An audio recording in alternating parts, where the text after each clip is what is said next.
Hi everyone, and welcome to the Art of Happiness After Loss Summit.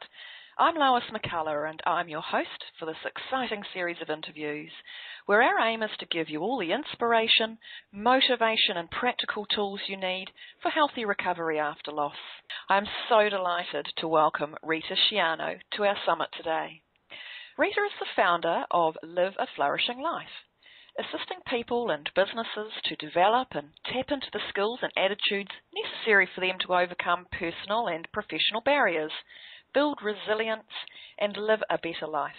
So, Rita, our summit audience wants to hear about healthy recovery from loss and the whole art of being happy. So, what tips would you like to share with us to help us live a life of energy, fulfillment, happiness, and joy? When we really get down to it, Lois, what we're talking about, in my way of thinking, is really resilience, that ability that we have to bounce back from loss, from crises, to cope with loss and with crises in our life. And there's so many different ways. I mean, resiliency is something that is almost hardwired in us from birth, but then we have different messages as we're growing up.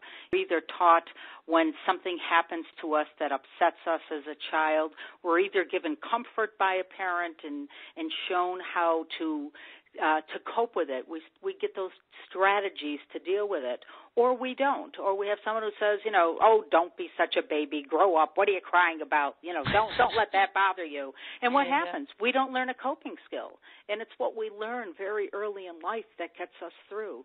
But the marvelous thing, Lois, and the thing I really hope your audience gleans from this, the marvelous thing about resilience is that the skills and attitudes that make us resilient are things that we can learn.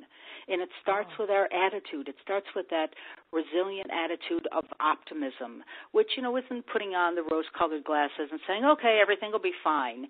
No, it's really acknowledging what's gone wrong and looking at it and saying, what can I learn from it? What's the valuable lesson in here for me? What's the valuable negative information that I have to take away so that when I have to deal with this again or something similar, I know how to get through it?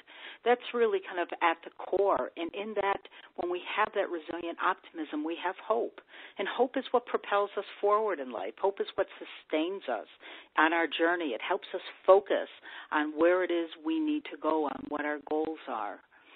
And then there's other aspects of that. It's the connectedness to others, also at the top of the list. Keeping our relationships with people very strong.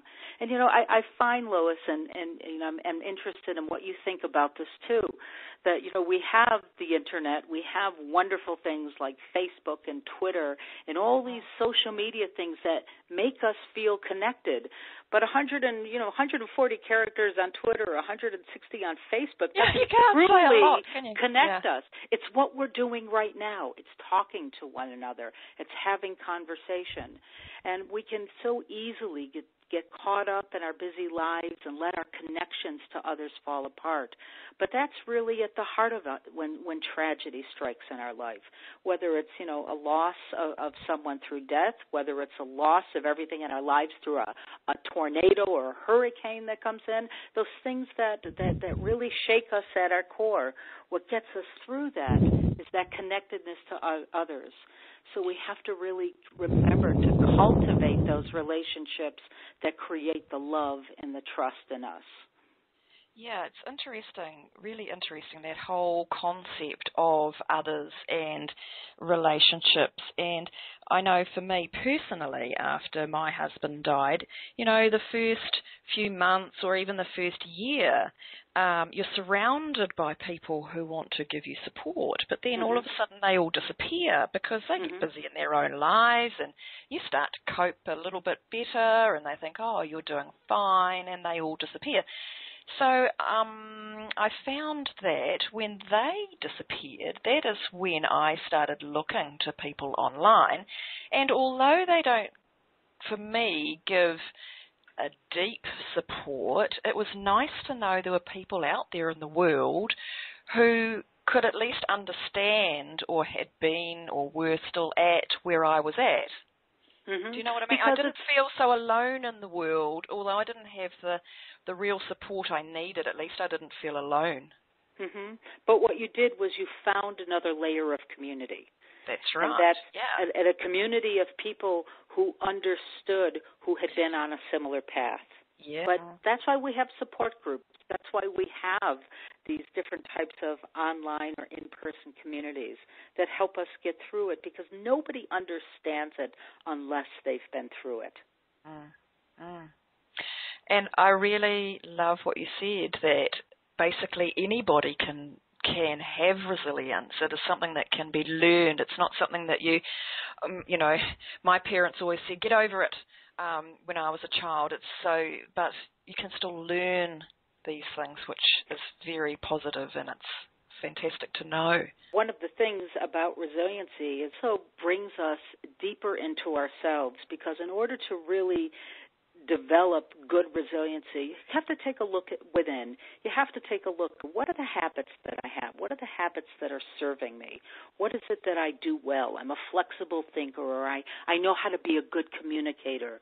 Or what are the habits that don't serve me? I'm not so flexible in my thinking. I'm very rigid, or I don't even know where to begin to ask for help. You know, but these are things that when we understand why we react and respond in those ways, and it's work. You know, I'm not going to fool the people who are listening to this. It is work. That's deep personal work, to be able to look inside and to say, what's not working for me and why? And that's where that self-forgiveness really comes in, because you can't truly find forgiveness in life unless you start looking within. And next, being able to truly communicate effectively what your needs are. Because sometimes when we're in loss, we don't know how to ask for what it is we need. We become what I call, either half-asks or bad asks when it comes to it. We don't know how to be a good ask for what it is that we need. And that's really critical, to be able to be clear and to know it's okay. Because that's what stops people so much. They don't want to be seen as being weak or less than. To move past that and to understand what sometimes does stop you from being able to communicate effectively what your needs are. Another aspect, Lois, is flexibility, accepting that change is a part of living and loss is a part of living. So that capacity to understand that and embrace that leads us to the next thing in resiliency, which is the capacity to manage strong